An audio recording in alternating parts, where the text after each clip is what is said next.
যার উদ্দেশ্যে আজকে আমাদের এখানে আমরা সবাই সমবেত হয়েছিলাম উপজেলা পরিষদের নবনির্বাচিত চেয়ারম্যান আহমেদ রহমান বিপ্লব, আমরা তাদের গঠনমূলক এবং আগামী দিনের পরিকল্পনার বক্তব্য শুনলাম।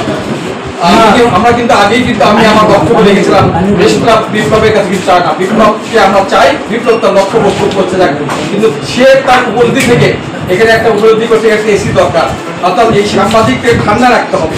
এরা ঠান্ডা না থাকলে আমার কাজ হবে না, সেই তার উপরে থেকে একটা প্রতি দিয়েছে যে আমি এসি দিব। সুতরাং আমরা কিন্তু বলছি আমার চেয়ার থাক আর না থাক, বিপ্লব এই উপজেলা পরিষদের চেয়ারম্যান আপনাদের ভাই হিসাবে, জনগণের 1,56,000 ভোটার, 3 লক্ষ জনসাধারণ অভিভাবক হিসাবে আমি বিপ্লব প্রথমে তীব্র প্রতিবাদ করব। আমি আপনাদের কাছে ওয়াদা করব। পরিশেষে এই প্রেস ক্লাবের সকল সাংবাদিকদের সুস্বাস্থ্য কামনা করে এবং প্রত্যেকে আপনারা বস্তুনিষ্ঠ সংবাদ পরিবেশন করেন, আগামী দিনেও করবেন এবং আমার প্রত্যেকটি কর্মকাণ্ডে, প্রত্যেকটি উপজেলা পরিষদের অনুষ্ঠানে এবং বিভিন্ন উন্নয়ন কর্মকাণ্ড আপনাদের কাছে দাওয়াত দিলে আপনারা যাবেন এবং এই উন্নয়ন কর্মকাণ্ড আপনারা তুলে ধরবেন।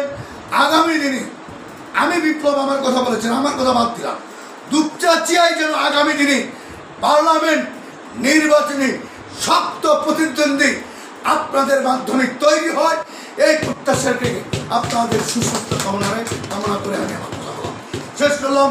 খোদা হাফেজ, জয় বাংলা, জয় বঙ্গবন্ধু বাংলাদেশ।